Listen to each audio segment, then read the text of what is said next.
The London and North Western Railway was a British railway company between 1846 and 1922.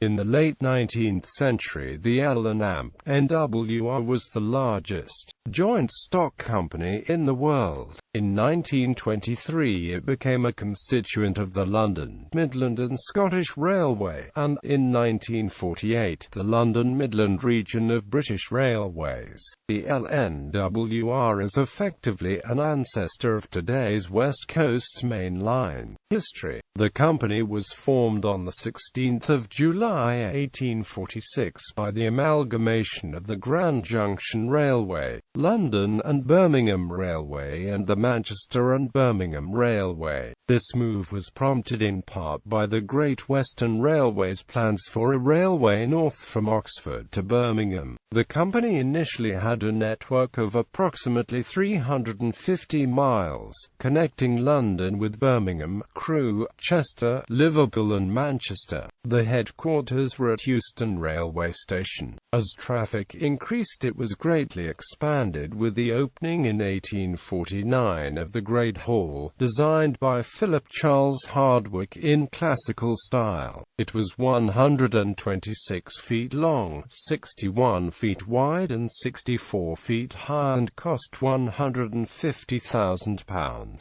The station stood on Drummond Street. Further expansion resulted into additional platforms in the 1870s, and 4 more in the 1890s, bringing the total to 15. The LNWR described itself as the premier line. This was justified as it included the pioneering Liverpool and Amp Manchester Railway of 1830, and the original LNWR mainline linking London, Birmingham and Lancashire had been the first big railway in Britain, opened throughout in 1838.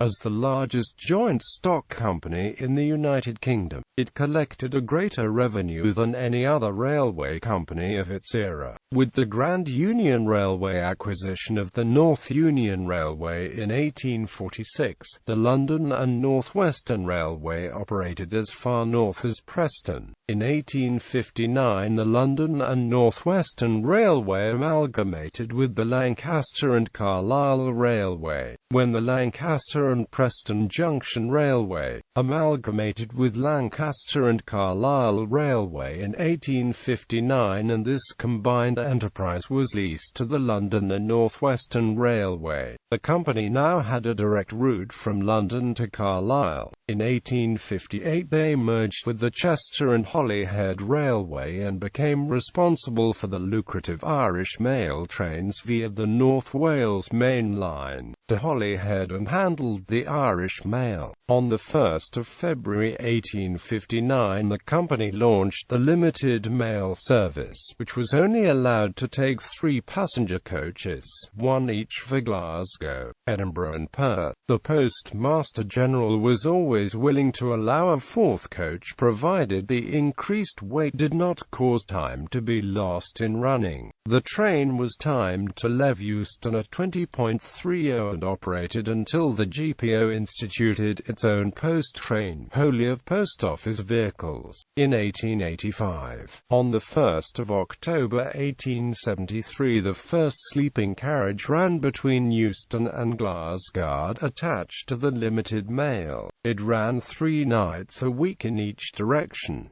On the 1st of February 1874 a second carriage was provided and the service ran every night. In 1860 the company pioneered the use of the water trough designed by John Ramsbottom. It was introduced on a section of level track between Llanfairfechan and Aber. The company inherited a number of manufacturing facilities from the companies with which it merged, but these were consolidated, and in 1862 locomotive construction and maintenance was done at the Crewe Locomotive Works. Carriage building was done at Wolverton and wagon building was concentrated at Earlstown. At the core of the LNWR system was the mainline network connecting London Euston with the major cities of Birmingham, Liverpool and Manchester, and Edinburgh and Glasgow. This route is today known as the West Coast Main Line. A ferry service also linked Holyhead to Greenore in County Louth, where the LNWR owned the 26-mile Dundalk, Newry and Greenore Railway, which connected to other lines of the Irish Mainline network at Dundalk and Newry. The LNWR also had a main line connecting Liverpool and Manchester with Leeds, and secondary routes extending to Nottingham,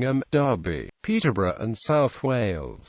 At its peak just before World War I, it ran a route mileage of more than 1,500 miles, and employed 111,000 people. In 1913 the company achieved a total revenue of £17,219,060, with working expenses of £11,322,164.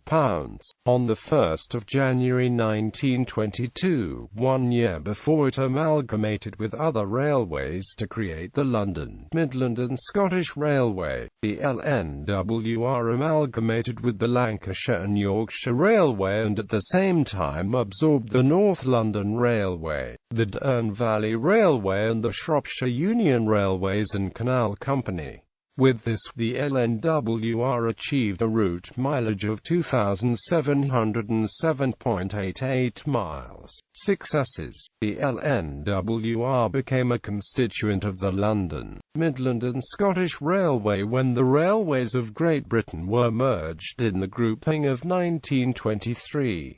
Ex-LNWR lines formed the core of the LMS's Western Division. Nationalisation followed in 1948, with the English and Welsh lines of the LMS becoming the London Midland region of British Railways. Some former LNWR routes were subsequently closed, notably the lines running east to west across the Midlands, but others were developed as part of the intercity network, notably the main lines from London to Birmingham, Manchester, Liverpool and Carlisle, collectively known in the modern era as the West Coast Main Line. These were electrified in the 1960s and 1970s, and further upgraded in the 1990s and 2000s, with trains now running at up to 125 miles per hour. Other LNWR lines survive as part of commuter networks around major cities such as Birmingham and Manchester. Acquisitions. Locomotives. The LNWR's main engineering works were at Crewe, Wolverton and Earlstown. Locomotives were usually painted green at first, but in 1873 black was adopted as the standard livery. This finish has been described as blackberry black.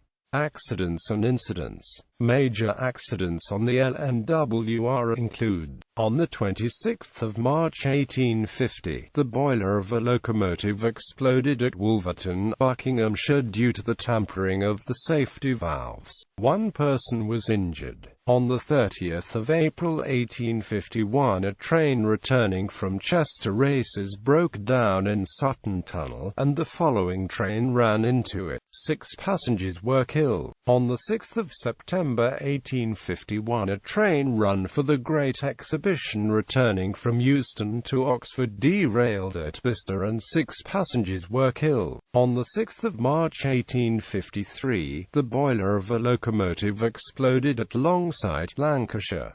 6 people were killed and the engine shed was severely damaged. On the 27th of August 1860, a passenger train collided with a goods train at Craven Arms and 1 passenger was killed. On the 16th of November 1860, the Irish Night Mail ran into a cattle train at Atherstone. The fireman of the mail train and 9 drovers in the cattle train were killed. On the 11th of June 1861, a cast iron bridge collapsed under a freight train at Leek Wootton, Warwickshire.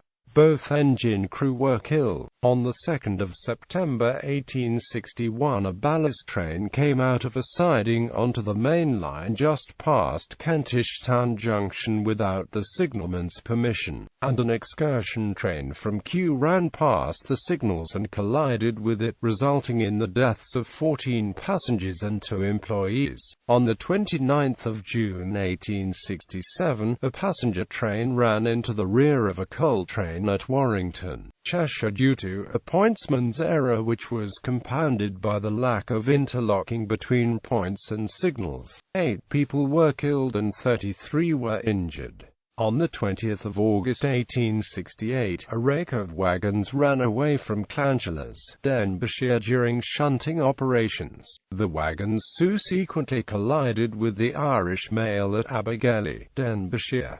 Kerosene being carried in the wagons set the wreck on fire. 33 people were killed in what was then the deadliest rail accident to have occurred in the United Kingdom. On the 14th of September 1870, a mail train was diverted into a siding at Tamworth Station, Staffordshire due to a signalman's error. The train crashes through the buffers and ends up in the River Anchor, killing 3 people. In 1870, a northeastern railway freight train overruns signals and is in collision with a passenger train at St. Nicholas Crossing, Carlisle, Cumberland. 5 people are killed. The driver of the freight train was intoxicated. On the 26th of November 1870, a mail train is in a rear-end collision with a freight train at Harrow, Middlesex. 8 people are killed. On the 2nd of August 1873, a passenger train derailed at Wigan, Lancashire due to excessive speed.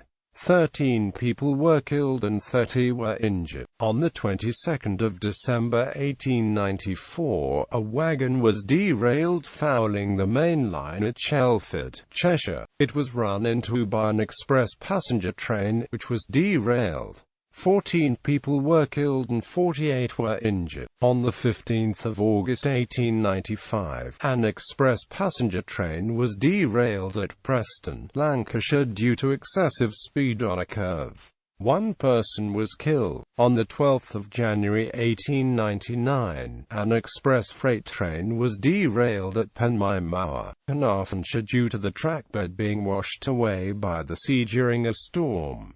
Both locomotive crew were killed. On the 15th of August 1903, 2 passenger trains collided at Preston, Lancashire due to faulty points. On the 15th of October 1907, a mail train was derailed at Shrewsbury, Shropshire due to excessive speed on a curve. 18 people were killed. On the 19th of August 1909, a passenger train was derailed at Friesland, West Riding, Yorkshire. 2 people were killed. On the 5th of December 1910, a passenger train was in a rear-end collision at Willesden Junction, London. 3 people were killed and more than 40 were injured. On the 17th of September 1912, the driver of an express train misread signals at Ditton Junction, Cheshire. The train was derailed when it ran over points at an excessive speed. 15 people were killed. On the 14th of August 1915, an express passenger train was derailed at Weedon, Northamptonshire due to a locomotive defect. 10 people were killed and 21 were injured. On the 11th of November 1921, the boiler of a locomotive exploded at Buxton, Derbyshire. 2 people were killed.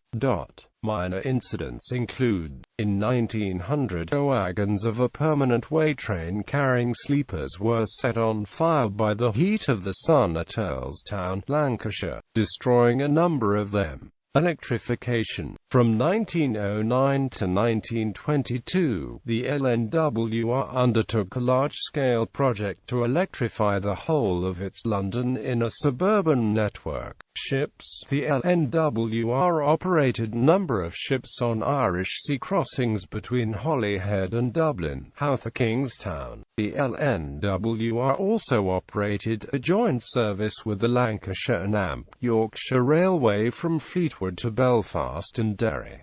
Notable people: Chairman of the Board of Directors 1846 to 1852, George Glynn, later 1st Baron Wolverton.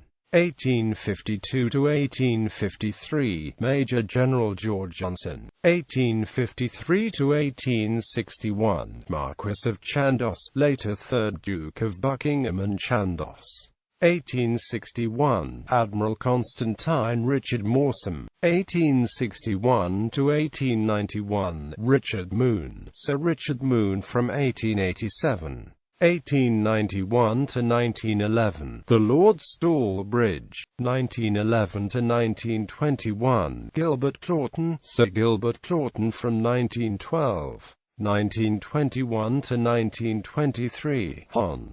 Charles N. Lawrence, later Baron Lawrence of Kingsgate. Members of the Board of Directors, General Managers 1846 to 1858, Captain Mark Hewish. 1858 to 1874, William Corkwell. 1874 to 1893, Sir George Findlay. 1893 to 1908, Sir Frederick Harrison. 1909 to 1914, Frank Ree. 1914, Robert Turnbull. 1914 to 1919, Guy Calthorpe. 1919 1920, Isaac Thomas Williams. 1920 to 1923, Arthur Watson. Locomotive Superintendents and Chief Mechanical Engineers, Southern Division. 1846 to 1847, Edward Berry. 1847 to 1862, James McConnell. Northeastern Division. 1846 to 1857, John Ramsbottom. Knee Division became part of N Division in 1857. Northern Division. 1846 to 1857, Francis Trevithick. 1857 to 1862, John Ramsbottom. Northern and Southern Divisions amalgamated from April 1862. 1862 to 1871, John Ramsbottom. 1871 to 1903, Francis William Webb. 1903 to 1909, George Whale. 1909 to 1920, Charles Bowen Cook. 1921, Hewart Pearson Montague Beams. 1922, George Hughes. Preservation. Sections of the former L&amp NWR are preserved as the Battlefield Line Railway, Nene Valley Railway and Northampton and Amp Lamport Railway, the latter giving the name Premier Line to its quarterly journal. A section of the former L&amp NWR line and station buildings are preserved at Quainton near Aylesbury. It is administered by the Buckinghamshire Railway Preservation Society and houses some original L&amp NWR rolling stock in the former Oxford Rewley Road station. It regularly runs steam trains using various locomotives.